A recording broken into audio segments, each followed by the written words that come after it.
Meu nome é Carlos, tenho 32 anos e comprei minha primeira casa aos 28, depois de anos me matando no meu trabalho de engenharia de software. Enquanto crescia, minha irmã mais nova, Natália, sempre conseguia tudo o que queria, enquanto eu trabalhava para conquistar cada coisa.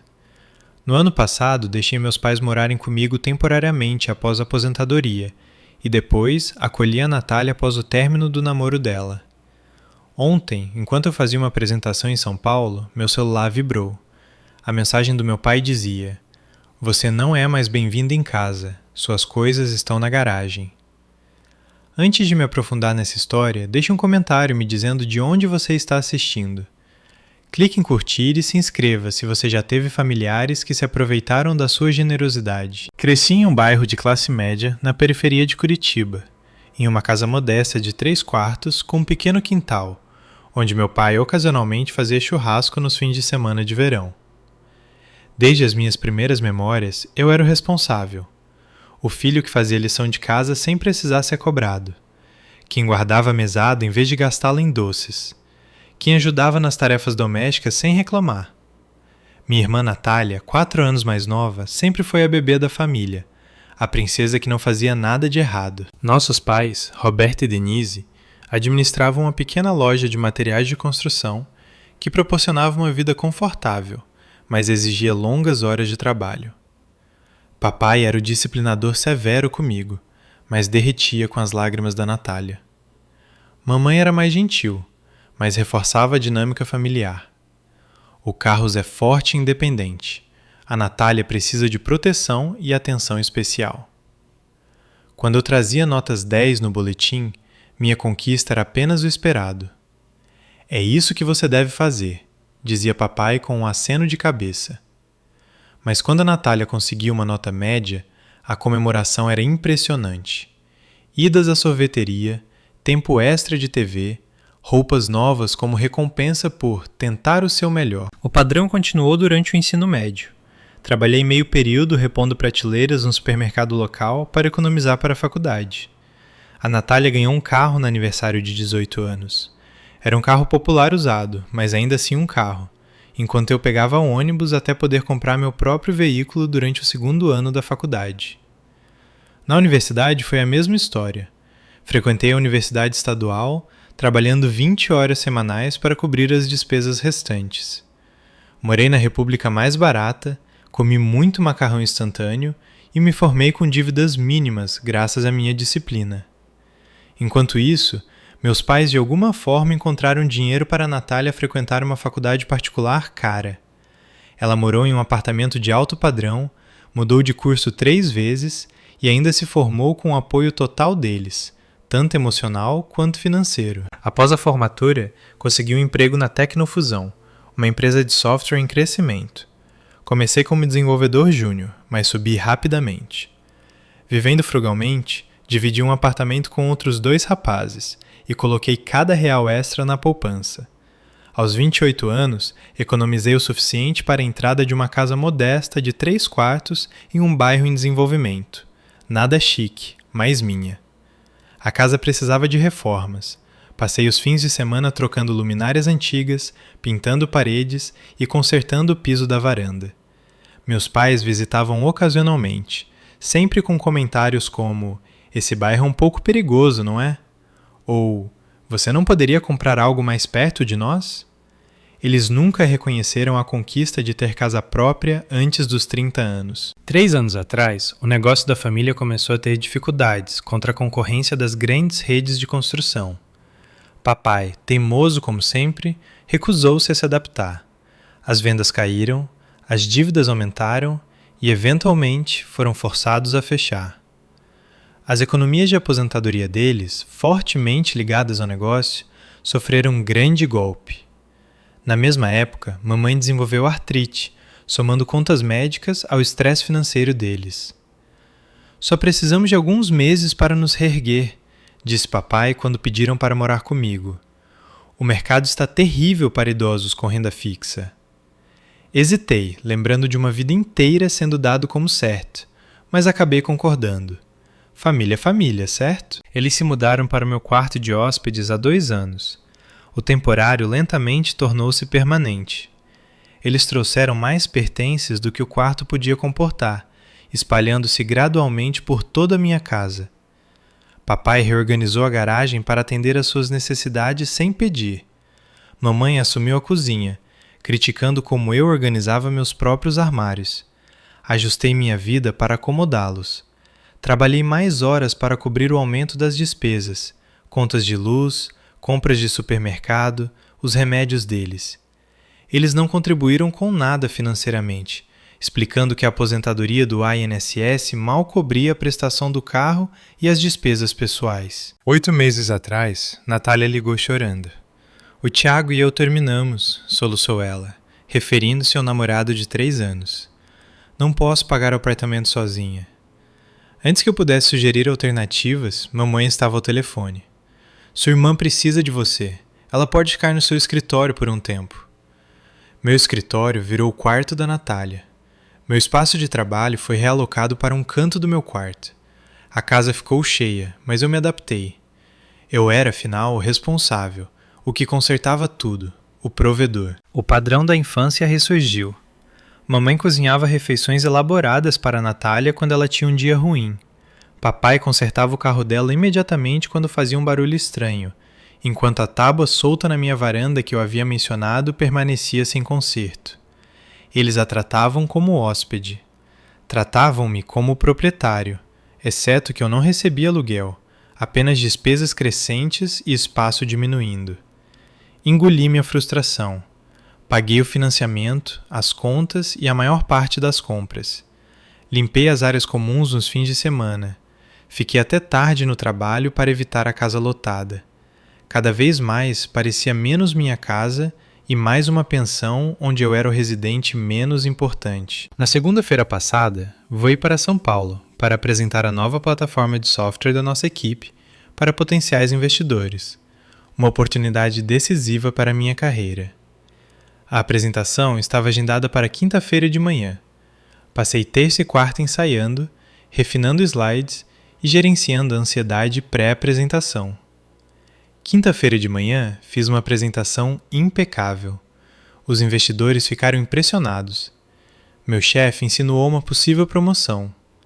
Pela primeira vez em meses, senti-me realizado, valorizado. Então chegou a mensagem que mudaria tudo. Eu estava subindo de elevador para o meu quarto de hotel, ainda vibrando com a apresentação bem-sucedida. Vários executivos haviam ficado depois para discutir detalhes de implementação e possíveis expansões da plataforma.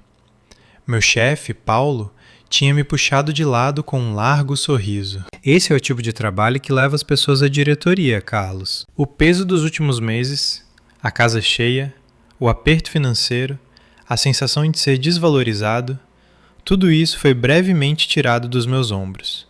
Ao pegar a chave do quarto, meu celular vibrou. Uma mensagem do papai. Você não é mais bem-vindo em casa.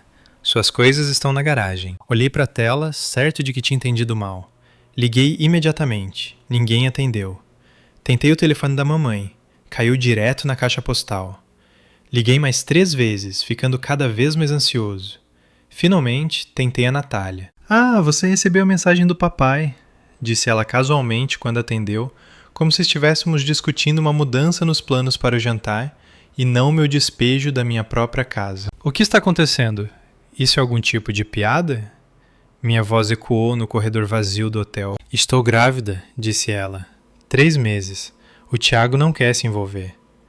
A notícia me atordoou momentaneamente. Parabéns, mas o que isso tem a ver com eu não ser bem-vindo na minha própria casa? Mamãe e papai acham que preciso de estabilidade agora. Um lugar permanente para mim e para o bebê. Sua casa tem 3 quartos, perfeito para nós. Você está sempre trabalhando de qualquer maneira. Quase não fica em casa. Faz mais sentido assim. Eu não conseguia processar o que estava ouvindo. Natália, a casa é minha. Eu a comprei. Eu pago o financiamento. Vocês não podem simplesmente decidir que eu não moro mais lá. Papai diz que, como somos todos família, é realmente uma casa da família. Você não colocaria sua irmã grávida e pais aposentados na rua, colocaria? Além disso, você pode pagar outro lugar. Você é o bem-sucedido. Encerrei a ligação e liguei imediatamente para o papai de novo. Desta vez, ele atendeu. Que diabos está acontecendo? Exigi. Olha o tom, respondeu ele, como se eu ainda tivesse 12 anos. Tomamos uma decisão familiar. A Natália precisa de estabilidade para o bebê. Ela vai ficar com a suíte master. Sua mãe e eu ficaremos com o nosso quarto. E o terceiro quarto será o berçário. E onde exatamente eu devo morar? Lutei para manter minha voz firme. Você é um jovem de sucesso com um bom emprego. Você vai dar um jeito. O tom dele era frio, desdenhoso. Empacotamos seus itens pessoais. Estão em caixas na garagem. Você pode pegá-los neste fim de semana. Você não pode me expulsar da minha casa. Eu sou o dono. Eu pago as parcelas. Não seja egoísta, disse ele. Família ajuda a família. Sua irmã precisa disso mais do que você. Tentei argumentar, discutir, até implorar. Nada penetrava a certeza dele de que eles tinham direito à minha casa. Quando mencionei a propriedade legal, ele zombou. Somos família, não inquilinos. Pare de ser dramático. Liguei para a mamãe em seguida, esperando racionalidade. Em vez disso, recebi uma concordância passiva com a decisão do papai. Querido, sua irmã está em uma condição delicada. Certamente você entende. Você não gostaria de estressá-la durante a gravidez? Isso é perigoso para o bebê. Andei de um lado para o outro no quarto do hotel, com as mãos tremendo de descrença e raiva. Outra ligação para Natália revelou que eles já haviam trocado as fechaduras. Por segurança, explicou ela. Como se eu fosse uma ameaça e não o proprietário legal. Sentei na beira da cama do hotel, tentando compreender a magnitude da traição. As pessoas que deveriam me amar mais decidiram que eu era descartável, menos importante que o conforto da minha irmã. Eles não perguntaram ou discutiram. Simplesmente decidiram que meu lar não era mais meu. O sono me evadiu naquela noite. Alternei entre raiva, descrença e uma dor profunda que fazia meu peito doer fisicamente. O sucesso da apresentação horas antes parecia sem sentido diante de tamanha traição. Quando o dia amanheceu, eu tinha tomado uma decisão. Voaria para casa imediatamente e enfrentaria essa situação de frente. Liguei para o Paulo às 6 da manhã. Expliquei uma emergência familiar e me desculpei por perder o jantar com os investidores. Ele foi compreensivo. A parte difícil já estava feita e a equipe poderia lidar com o jantar. Reservei o primeiro voo para Curitiba e passei a viagem ensaiando o que diria, como lidaria com essa insanidade. Nada me preparou para o que me esperava. O Uber me deixou na calçada da minha casa, ou o que costumava ser minha casa. Às 14 horas e 30 minutos, notei imediatamente mudanças. Os sinos de vento da mamãe pendurados à minha varanda, a velha cadeira de balanço do papai, onde minha moderna poltrona costumava ficar. Eles não apenas reivindicaram minha casa, estavam apagando os sinais da minha propriedade. Ao me aproximar com a mala na mão, a porta da frente se abriu. Mamãe, papai e Natália formaram uma barricada humana na varanda. Não esperávamos você até o fim de semana, disse papai, com os braços cruzados sobre o peito. É a minha casa, não preciso de convite. Tentei passar por eles para a porta. Papai se moveu para me bloquear. Precisamos conversar antes de você entrar. Não, você precisa sair da frente. Viajei o dia todo e quero entrar na minha casa. Mamãe deu um passo à frente, com as mãos entrelaçadas ansiosamente. Carlos, querido, sabemos que é um grande ajuste, mas a família tem que ficar unida em tempos difíceis. É isso que é isso? Família ficando unida? Porque daqui de onde estou, parece família me apunhalando pelas costas e roubando minha propriedade. Natália surgiu de trás de nossos pais, com uma mão repousando sobre sua barriga ainda reta em uma exibição teatral de gravidez. Você sempre foi egoísta, Carlos, sempre pensando em si mesmo primeiro. Egoísta? Deixei todos vocês morarem na minha casa de graça por meses. Eu pago o financiamento, as contas, o supermercado e somos gratos, mamãe interrompeu. Mas família significa sacrifício. Sua irmã está começando uma família. Isso tem prioridade agora sobre seu direito básico de morar em uma casa que você possui? Vocês estão se ouvindo? Os vizinhos começaram a notar. Os Silvas, do outro lado da rua, pararam a jardinagem. A Dona Maria diminuiu o passo na caminhada, fingindo checar a caixa de correio enquanto assistia ao confronto. Papai endireitou a postura, estufando o peito. Tomei a decisão como chefe desta família. Sua irmã precisa de estabilidade. Você pode encontrar outro lugar. Chefe da família? Isso não é o século XIX, pai. E esta não é a sua casa para tomar decisões. Empurrei-os e entrei usando minha chave, que milagrosamente ainda funcionava na porta dos fundos. Lá dentro, congelei. A sala de estar tinha sido reorganizada. Meu centro de entretenimento substituído pela TV antiga deles. Meu sofá moderno empurrado contra a parede para dar lugar à poltrona reclinável enorme do papai. Subi para o meu quarto e encontrei a porta aberta, o espaço transformado. Minha cama tinha sumido, substituída por caixas de suprimentos para bebê. Um berço meio montado estava no canto. A porta do armário estava aberta, revelando as roupas da Natália onde as minhas costumavam estar. Que diabos é isso? Virei-me e os encontrei observando da porta. O berçário, disse Natália com um sorriso. Não está ficando bonito? Mamãe encontrou o berço em um brechó ontem. A maneira casual como discutiam a conversão do meu quarto sem permissão, sem nem esperar que eu removesse meus pertences, me deixou sem palavras de tanta raiva. Onde estão minhas coisas? Minhas roupas? Meu computador? Na garagem, como dissemos, disse papai, impaciência evidente. Tivemos cuidado com tudo. Agora acho que você deve sair até se acalmar.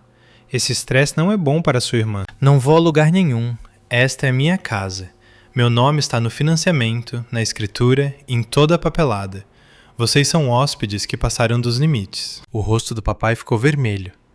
Esta é minha casa agora, garoto. Eu bati o pé.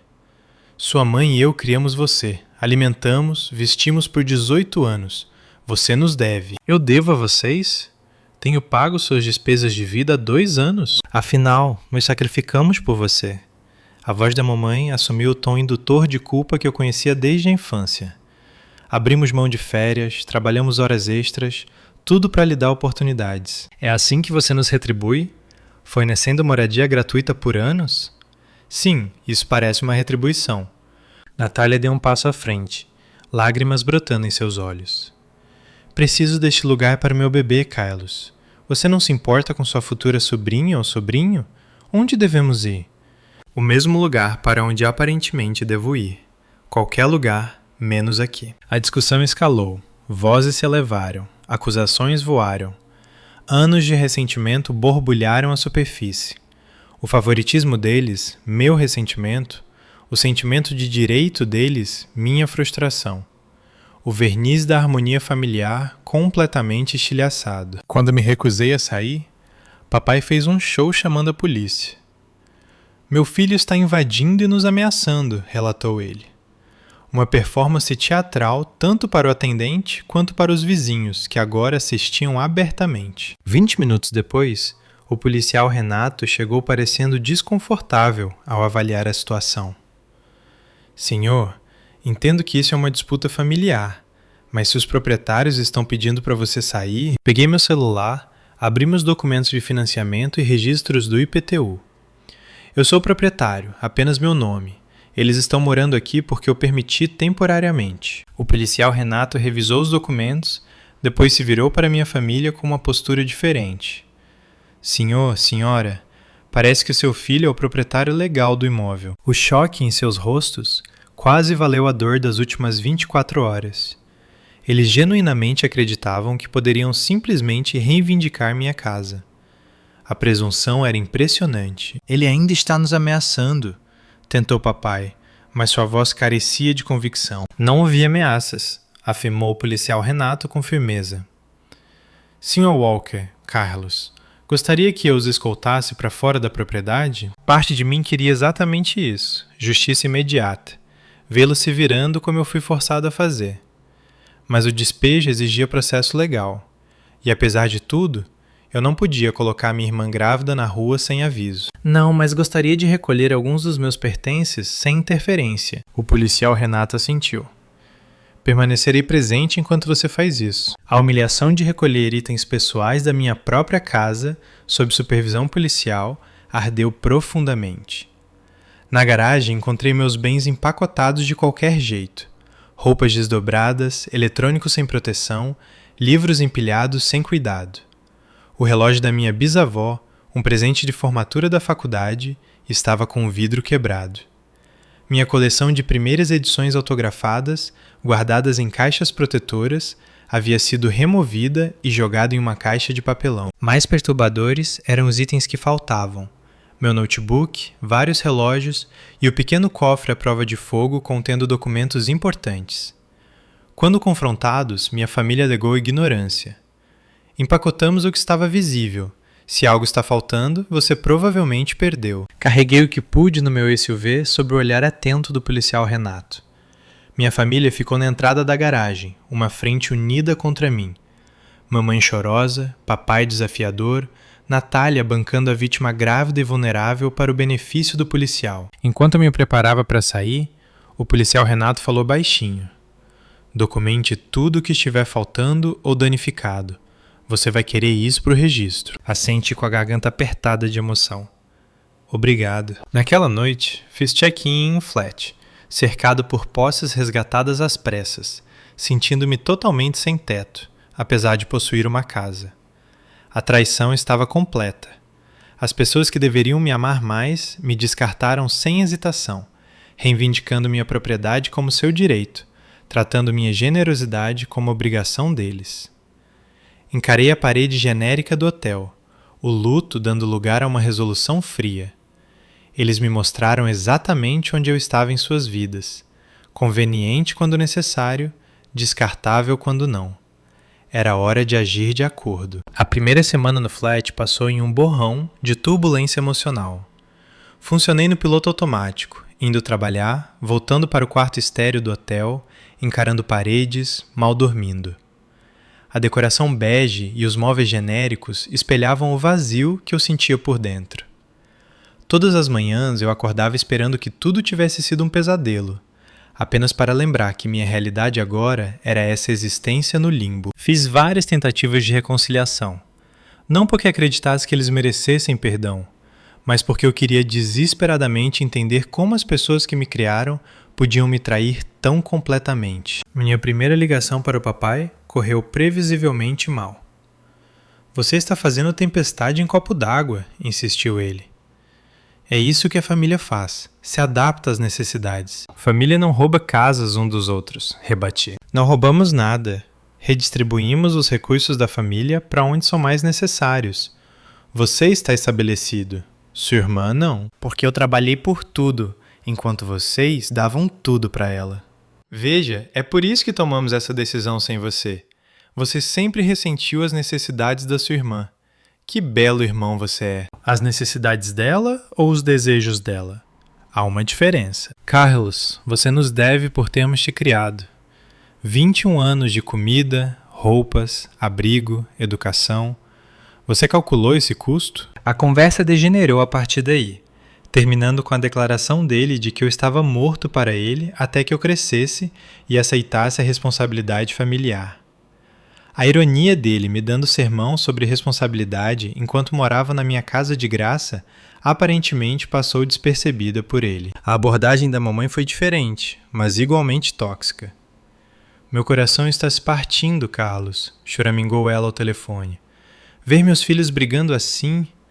Não criei você para ter o coração tão duro. Você me criou para ser responsável. Depois me puniu por isso, se aproveitando de mim. Se você nos amasse, entenderia a preocupação de uma mãe por sua filha grávida. Você quer sua irmã e um bebê inocente sem teto? Existem opções além da minha casa, mãe. Apartamentos, casas de aluguel, programas do governo. Você sujeitaria sua irmã a algum apartamento imundo durante sua condição delicada? Se você pudesse vê-la agora, tão pálida e enjoada... Quando a manipulação falhou, ela recorreu às lágrimas, depois ao silêncio e, finalmente, à raiva. Seu pai está certo. Você sempre foi o frio, calculista. Talvez isso seja o melhor. Mostrando-nos suas verdadeiras cores antes de dependermos de você para nossos cuidados na velhice. A mensagem da Natália, enviada por texto em vez de uma conversa direta, foi talvez a mais cruel. Você sempre foi o estranho mesmo. Mamãe e papai apenas se sentiam obrigados a incluir você. Agora podemos ser uma família de verdade, sem seu julgamento e complexo de superioridade. Meu bebê merece coisa melhor do que um tio como você. O efeito cumulativo dessas interações foi devastador. Eles não apenas roubaram minha casa, mas estavam reescrevendo toda a nossa história familiar para justificar suas ações. Na versão revisada deles, eu era o vilão, egoísta, frio, calculista, em vez do filho responsável que os apoiou por anos. Procurei meu amigo advogado, Diego, para pedir conselhos. Bebendo em um bar perto do hotel, expus a situação. Legalmente é direto, explicou ele, segurando um copo de uísque. Você é dono da casa. Eles são ocupantes sem contrato. Tecnicamente, ocupantes por tolerância, já que você permitiu que ficassem. Você pode despejá-los com notificação adequada de acordo com a lei. E moralmente? Perguntei, embora já soubesse a resposta. Diego pousou o copo. Moralmente, eles violaram completamente sua confiança e generosidade. Estão explorando seu vínculo familiar sem contribuir com nada. Em qualquer outro contexto, chamaríamos isso do que é abuso financeiro. A validação dele proporcionou alívio temporário, mas a realidade permanecia complicada. Despejar minha irmã grávida e pais idosos me tornaria o vilão aos olhos de todos, independentemente da justificativa.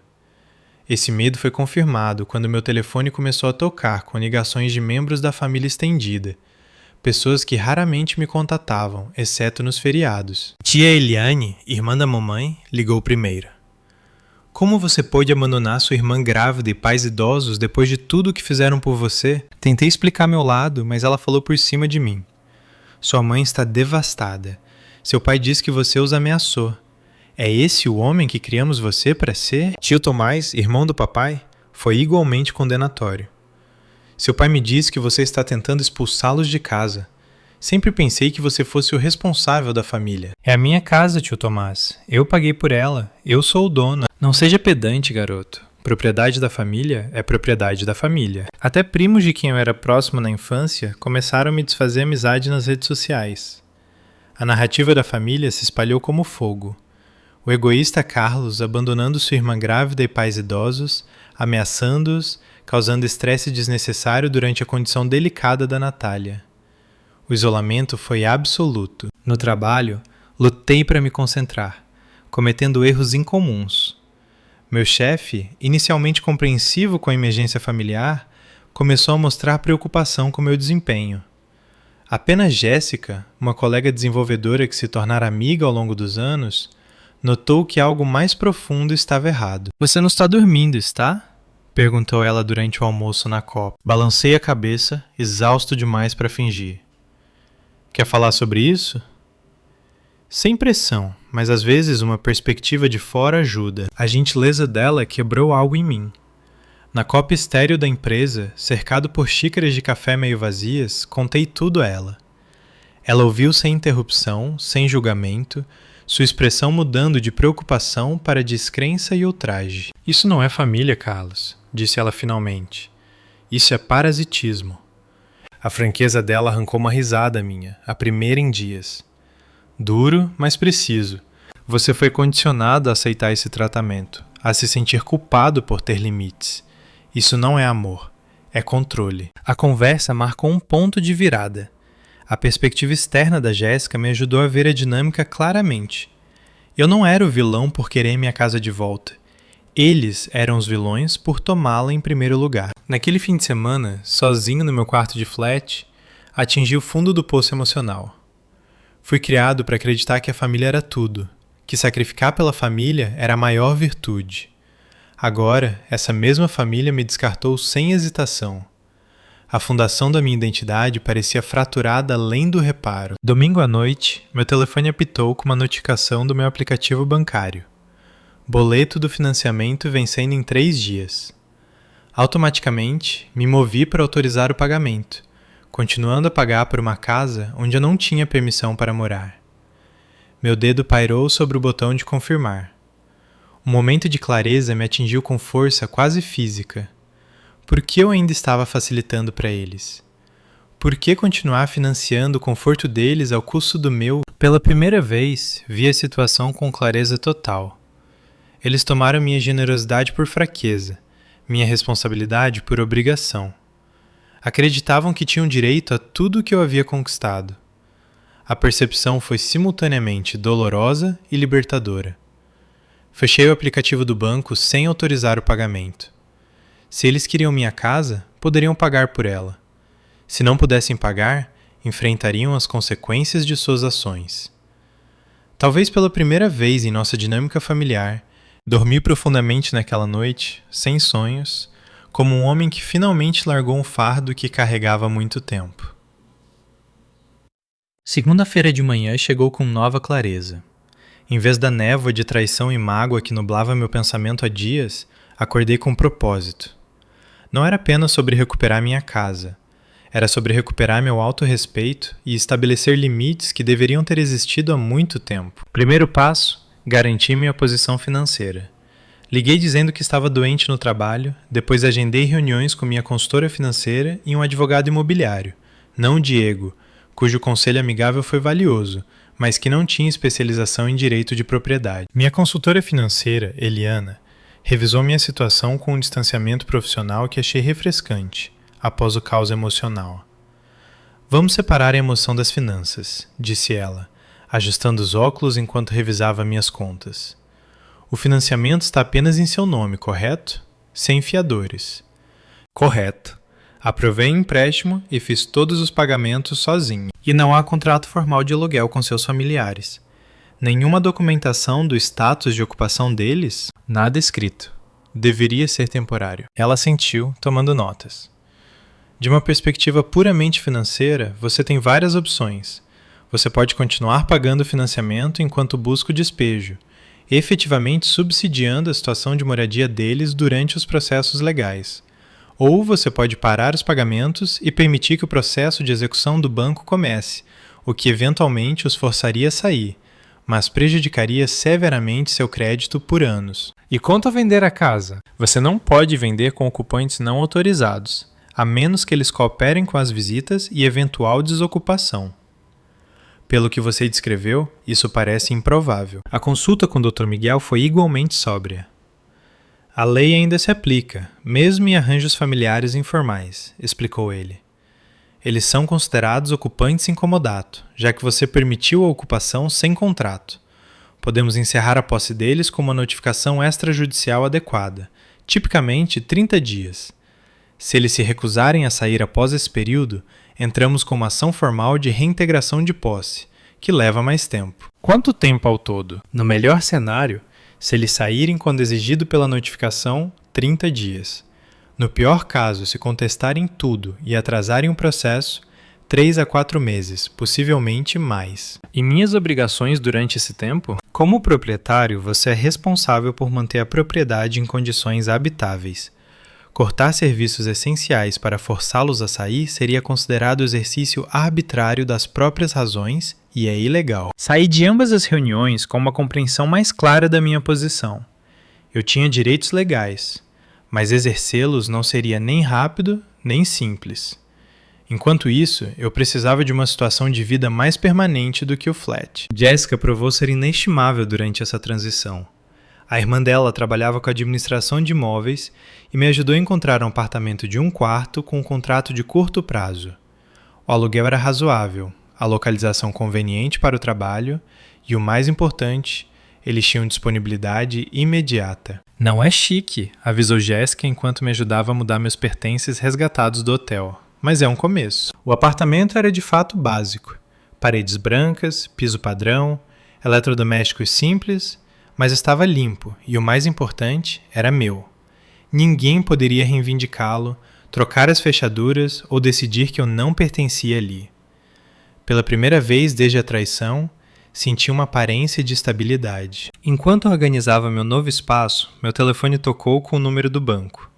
Sr. Walker, Carros, estamos ligando sobre a parcela do seu financiamento. Está 3 dias atrasada. Gostaria de fazer um pagamento por telefone para evitar multas? Não, obrigado, respondi calmamente. Estou ciente da situação, senhor. Perder pagamentos pode impactar seriamente seu score de crédito e eventualmente levar a processo de execução do imóvel. Eu entendo. Obrigado pela notificação. Eu mal tinha encerrado a ligação quando o nome do papai piscou na minha tela. Respirei fundo antes de atender. O banco ligou sobre o financiamento, disse ele sem cumprimentar. Dizem que está atrasado. Sim, está. Bem, você vai pagar? Não, acho que não vou. Silêncio. Então.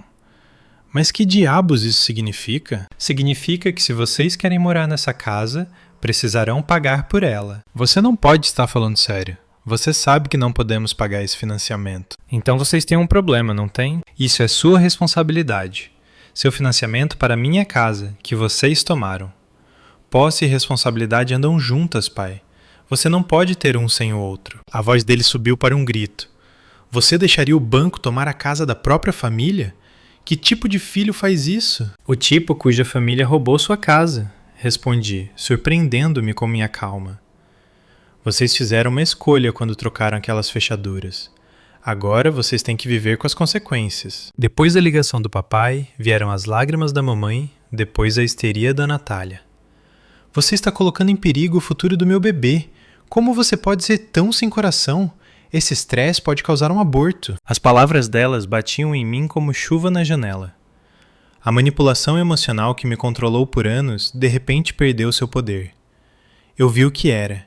Uma resposta tática projetada para recuperar o controle, não um sentimento genuíno. Na manhã seguinte, contatei o Dr. Miguel e instruí-o a enviar uma carta formal descrevendo a situação. Eles tinham 30 dias para desocupar a propriedade ou começar a pagar aluguel a preço de mercado, que ele calculou em aproximadamente o dobro do que era a parcela do meu financiamento. A carta também detalhava a propriedade pessoal desaparecida, que eu esperava que fosse devolvida, e os danos que documentei. A natureza oficial da carta jurídica mudou algo na dinâmica familiar. De repente, membros da família estendida que me condenaram começaram a ligar para ouvir meu lado. Tio Tomás foi o primeiro. Seu pai mencionou uma carta de advogado, começou ele desajeitadamente. Acho que talvez eu tenha falado precipitadamente outro dia. Você me condenou sem saber os fatos, respondi. Isso doeu, vindo de alguém que sempre respeitei. Bem, seu pai apresentou de forma diferente. Ele disse que você os abandonou. Não que você tinha sido forçado a sair da sua própria casa. Eu conheço o Roberto a vida toda, mas às vezes ele molda as coisas para a vantagem dele. Um a um, parentes ligaram com conversas semelhantes. Confusão, esclarecimento, muitas vezes seguidos de desculpas desajeitadas. A narrativa da família estava desmoronando sob o peso da documentação legal e da realidade financeira. No trabalho, meu desempenho começou a melhorar à medida que minha situação pessoal se estabilizava. Eu ainda tinha um longo caminho pela frente, mas cada dia no meu novo apartamento, cada limite mantido com minha família, reforçava minha determinação. Jéssica continuou sendo uma presença de apoio, me convidando para jantares ocasionais, checando como eu estava sem ser intrometida. A marca dos 30 dias se aproximou. O Dr. Miguel confirmou que minha família não havia desocupado a propriedade nem arranjado para pagar o aluguel. Prosseguiremos com um pedido formal de reintegração, aconselhou ele. Esteja preparado para isso ficar mais confuso antes de se resolver. Confuso de fato. O banco enviou um aviso formal sobre o processo de execução. O pânico da minha família escalou para novos níveis. A raiva do papai tornou-se ameaças. Você nunca verá sua sobrinha ou sobrinho. Você está morto para esta família. Mamãe oscilava entre chantagem emocional e queixas de saúde. Minha pressão está nas alturas por causa desse estresse. Se algo acontecer comigo, está na sua consciência. Natália, talvez percebendo a gravidade da situação, tentou reconciliação. Talvez tenhamos exagerado. Você poderia voltar e nós daremos um jeito de compartilhar. Reconheci a oferta pelo que era. Não remorso genuíno, mas medo de perder a moradia. Não, obrigado, respondi simplesmente. Estabeleci meu próprio lugar agora, mas o financiamento não podemos pagar e você está arruinando seu crédito. Isso é lamentável, mas é a situação que vocês criaram quando decidiram tomar minha casa. Não tomamos, apenas reorganizamos a situação de moradia, sem meu consentimento, na minha casa que eu paguei. A conversa terminou como tantas outras, com ela chorando e eu impassível. A chantagem emocional que me controlou durante toda a minha vida finalmente perdeu seu poder. Cada tentativa manipulativa apenas reforçava a correção da minha decisão de me libertar das expectativas tóxicas deles. Dormi pacificamente naquela noite no meu apartamento simples, cercado por menos posses, mas com mais autorrespeito do que tive em anos. Na sexta semana da ocupação da minha casa pela minha família, a paciência do banco estava se esgotando. Eles enviaram um aviso formal de execução iminente, copiado para meu novo endereço. No mesmo dia, o Dr. Miguel me informou que o pedido de despejo estava avançando, mas enfrentando atrasos devido às manobras legais da minha família. Eles contrataram um advogado, explicou ele durante nossa consulta por telefone. Estão reivindicando direitos de posse estabelecida e tentando argumentar que existiam acordos verbais sobre a ocupação de longo prazo. Isso é completamente falso, respondi. Sempre foi apresentado como temporário. Eu acredito em você, mas complica as coisas. Precisaremos nos preparar para uma audiência formal. Naquela noite, papai ligou com um tom dramaticamente diferente de suas tiradas de raiva anteriores. Filho, acho que todos nós nos exaltamos aqui. Vamos conversar como adultos racionais? Estou ouvindo, respondi, mantendo distância emocional. Esse negócio jurídico está ficando caro para todos. Por que não fazemos um acordo? Você pode voltar para casa, faremos espaço para você. A audácia era quase impressionante. Fazer espaço para mim na minha própria casa. Esse era o compromisso dele. Não seja difícil, estamos tentando ser razoáveis aqui. Uma pessoa razoável não teria roubado a casa de alguém em primeiro lugar. Pai, ninguém roubou nada. E olha o tom, ainda sou seu pai. Sim, você é, mas isso não lhe dá direito à minha propriedade. Ele mudou de tática. Sua mãe não está bem. O estresse está afetando a saúde dela. A pressão dela está perigosamente alta. O médico diz que ela precisa de estabilidade e calma. Mamãe então pegou o telefone. Sua voz fraca e trêmula. Carlos, querido, não entendo por que você está nos fazendo passar por isso. Depois de todos os sacrifícios que fizemos por você crescendo, reconheci a performance pelo que era. Outra tática de manipulação. Sinto muito que você não esteja se sentindo bem, mãe. Recomendo seguir as ordens do médico para reduzir o estresse. Mudar para uma moradia acessível pode ajudar com isso. O tom dela mudou instantaneamente de frágil para furioso. Como você se atreve? Depois de tudo que fizemos por você? O padrão estava se tornando previsível. Quando a intimidação falhava, tentavam um compromisso. Quando o compromisso falhava, tentavam a culpa. Quando a culpa falhava, voltavam para a raiva. O carrossel emocional girava sem parar. A abordagem da Natália foi talvez a mais transparente. Ela enviou uma imagem de ultrassom com a legenda: sua sobrinha, ela merece um lar estável. Não respondi. Mas a implicação era clara. Minha sobrinha não nascida estava sendo usada como alavanca emocional. Mais tarde naquele dia, ela ligou. Tiago e eu estamos conversando novamente, anunciou ela sem preâmbulos. Que bom, respondi de forma neutra. Ele está reconsiderando a posição sobre a gravidez. Diz que quer se envolver. Fico feliz por vocês dois. Ele pode se mudar conosco, ajudar com as despesas. Quase ri da tentativa transparente de trazê-lo para minha casa, a que estava indo para o leilão. Bem, esperávamos que você reconsiderasse a situação do financiamento se o Tiago contribuir. Talvez pudéssemos pagar uma pequena parte. Ou vocês poderiam encontrar seu próprio lugar juntos, como a maioria dos pais que esperam um bebê faz. Por que você está sendo tão difícil? Estamos tentando fazer isso funcionar. Não, vocês estão tentando manter a moradia gratuita que não é de vocês. Há uma diferença. A resposta da família estendida continuou a evoluir à medida que mais detalhes surgiam. Alguns parentes mantinham que a obrigação familiar superava a propriedade legal, tipicamente a geração mais velha que compartilhava a mentalidade de direito dos meus pais. Outros, particularmente primos da minha idade que haviam comprado suas próprias casas, expressavam descrença nas ações da minha família. Não consigo imaginar tomar a casa de alguém assim, comentou minha prima Raquel durante uma rara ligação de apoio.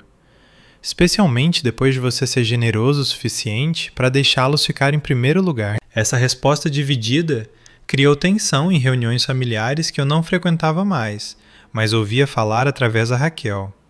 Aparentemente, eu me tornara um tópico central de conversa, com lados divididos em grande parte por linhas geracionais. A narrativa da família havia se fragmentado. Eu não era mais universalmente o vilão, mas a situação havia se tornado um complexo debate moral sobre obrigação familiar versus limites pessoais. Enquanto isso, minha vida estava lentamente se reconstruindo em torno da minha nova realidade. O apartamento começou a parecer menos uma moradia temporária e mais um lar, à medida que eu adicionava toques pessoais, móveis novos, obras de arte, plantas. O trabalho se estabilizou à medida que meu estado emocional melhorou. Até recebi elogios por um código particularmente desafiador que desenvolvi para nosso próximo lançamento de software. Meu círculo social, há muito limitado pelas obrigações familiares, começou a se expandir. Jéssica me apresentou aos amigos dela, um grupo acolhedor que não sabia nada do meu drama familiar e me aceitou simplesmente como colega da Jéssica. Bruno, outro desenvolvedor do trabalho, me convidou para noites semanais de jogos de tabuleiro. Aceitei, surpreso com o quanto gostei do simples prazer da interação social sem tensão subjacente. Após 8 semanas de manobras legais, a primeira consequência significativa se materializou. A casa entrou em status de pré-execução. A paciência do banco havia acabado.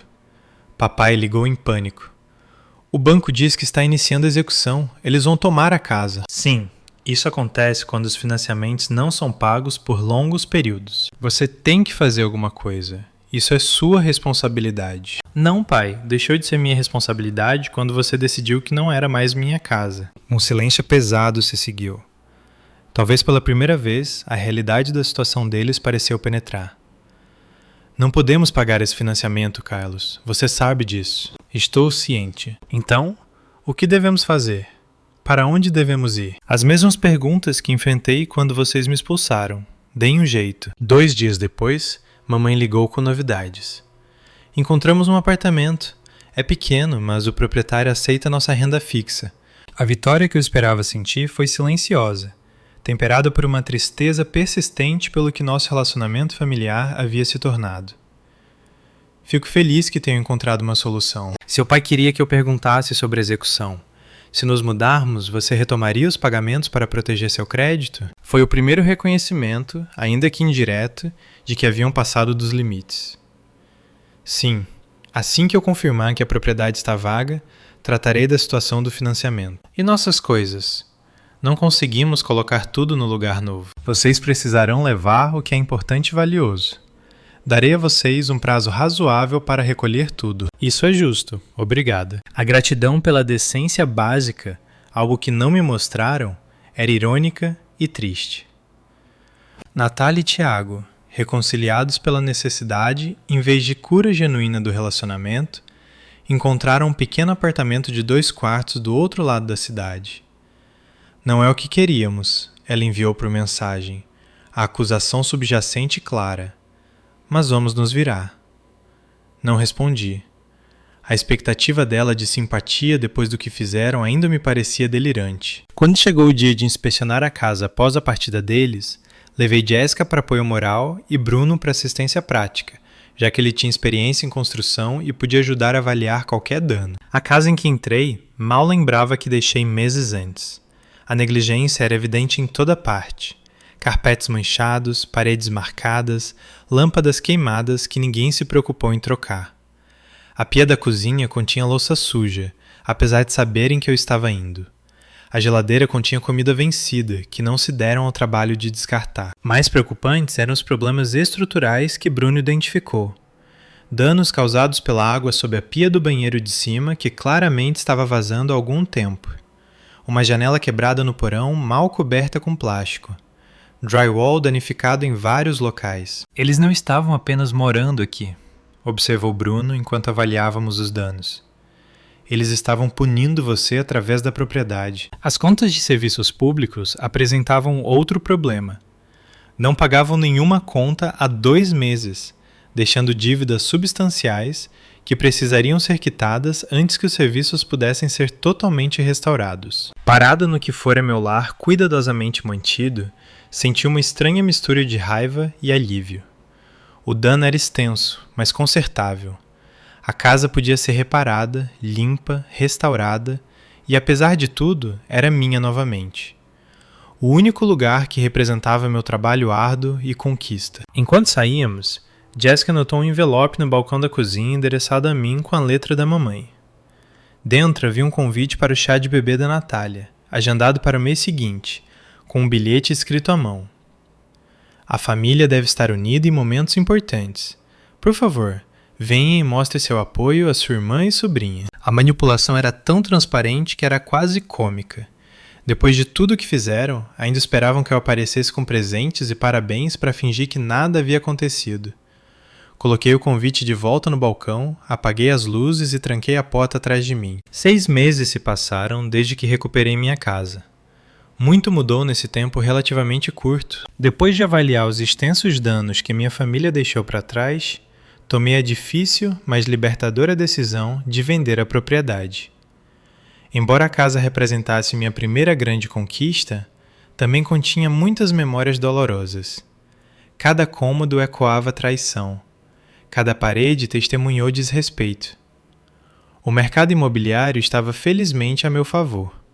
Apesar de precisar de reparos significativos, a casa foi vendida em semanas, proporcionando lucro suficiente para a entrada de um apartamento moderno de 2 quartos mais perto do centro. O espaço é menor, mas infinitamente mais pacífico. Teto alto, grandes janelas e, o mais importante, apenas meu. Meu relacionamento com minha família evoluiu para algo que nunca antecipei, mas agora reconheço como necessário. Após cuidadosa consideração e várias sessões com o terapeuta, algo que eu antes descartaria como desnecessário, estabeleci contato limitado e com limites estritos. Mamãe e papai agora vivem em um pequeno complexo de apartamentos para idosos. A realidade financeira deles finalmente os alcançou, após anos de mau planejamento e senso de direito. A raiva inicial do papai com as circunstâncias reduzidas eventualmente deu lugar a uma adaptação relutante. Durante nossos telefonemas mensais, ele raramente reconhece a situação passada diretamente, mas seu tom perdeu muito da autoridade anterior. A dinâmica de poder mudou fundamentalmente, não porque busca o controle, mas porque a realidade forçou o reconhecimento de nossas posições reais. Mamãe alterna entre aceitação e tentativas de restabelecer os velhos padrões. Sentimos sua falta, diz ela, com a voz tingida de tristeza ensaiada. A família deveria ser mais unida. Quando essas chantagens emocionais falham em obter a resposta desejada, ela tipicamente muda de assunto em vez de escalar. Uma pequena, mas significativa melhoria. Natália deu à luz uma menina saudável, Sofia, há 3 meses. O relacionamento dela com Tiago permanece tumultuado, mas contínuo. A maternidade forçou certa maturidade nela, embora vislumbres de seu eu passado intitulado ocasionalmente surjam. Quando recusei contribuir para a lista de presentes do bebê, além de um presente modesto, a reação inicial dela foi indignação. Depois de tudo que passamos, é só isso que ela vale para você? O comentário revelou como ela ainda entendia mal a situação fundamentalmente. Na mente dela, nosso conflito familiar foi algo que experimentamos coletivamente, em vez de algo que eles infligiram. Essa lacuna de perspectiva pode nunca fechar totalmente. Mantenho contato principalmente através de visitas ocasionais para ver minha sobrinha. Essas interações são breves, civis e conduzidas em locais públicos, em vez da casa deles ou da minha. Limites que antes pareceriam frios ou extremos, agora parecem essenciais para o meu bem-estar. O crescimento mais surpreendente ocorreu em meus relacionamentos não familiares. Sem o dreno constante das obrigações familiares e manipulação emocional, descobri capacidade para amizades mais profundas do que acreditava ser possível. Jessica, cujo apoio provou ser inestimável durante a crise, tornou-se uma amiga próxima, cuja visão valorizou profundamente. A perspectiva prática dela sobre a dinâmica familiar me ajudou a reconhecer padrões dos quais eu estava muito perto para ver claramente. O amor familiar não deve vir com termos e condições, observou ela durante uma conversa sobre a última tentativa de reconciliação dos meus pais sem responsabilidade. A simples verdade dessa declaração ressoou profundamente. A amizade de Bruno expandiu-se além do trabalho, introduzindo-me ao seu amplo círculo social. Através dele, desenvolvi um grupo regular de caminhada, descobri clubes de jazz locais e até tentei escalada, atividades que eu teria recusado anteriormente devido a compromissos familiares. Talvez o mais significativo seja meu relacionamento com Laura, que conheci em uma das noites de jogos do Bruno há 4 meses. Nossa conexão desenvolveu-se gradualmente, construída sobre respeito mútuo e comunicação clara. Quando eventualmente compartilhei minha história familiar, a resposta dela foi refrescantemente direta. Obrigada por confiar em mim com isso. Explica seus limites cuidadosos, os quais respeito. Com ela, Estou aprendendo que o cuidado genuíno não exige sacrifício de autorrespeito, que o amor pode existir sem contagem de pontos ou obrigação. É uma mudança profunda da afeição condicional que cresci acreditando ser normal. Profissionalmente, continuei a prosperar. A promoção insinuada antes da crise familiar materializou-se há 3 meses, trazendo maior responsabilidade, liberdade criativa e segurança financeira. A renda adicional não está financiando o estilo de vida de mais ninguém. Um fato simples que às vezes ainda me parece revolucionário. A jornada não foi apenas externa. Internamente, desenvolvi maior consciência dos padrões estabelecidos na infância que me tornaram vulnerável à exploração. A responsabilidade reflexiva, a resposta de culpa ao estabelecer limites, a crença de que a obrigação familiar superava o bem-estar pessoal, tudo foi cuidadosamente instilado e reforçado ao longo dos meus anos de formação. Reconhecer esses padrões não os apaga inteiramente, mas a consciência cria escolha. Quando a velha culpa surge, posso examiná-la em vez de reagir automaticamente. Quando membros da família tentam manipulação, posso nomeá-la em vez de sucumbir a ela. Também aprendi a reconhecer a diferença entre necessidade genuína e desejo intitulado. Minha irmã genuinamente precisava de moradia durante a gravidez, mas precisar especificamente da minha casa era um desejo intitulado. Meus pais genuinamente precisavam de acomodação na aposentadoria, mas assumir meu lar sem consentimento ou contribuição era direito, não necessidade.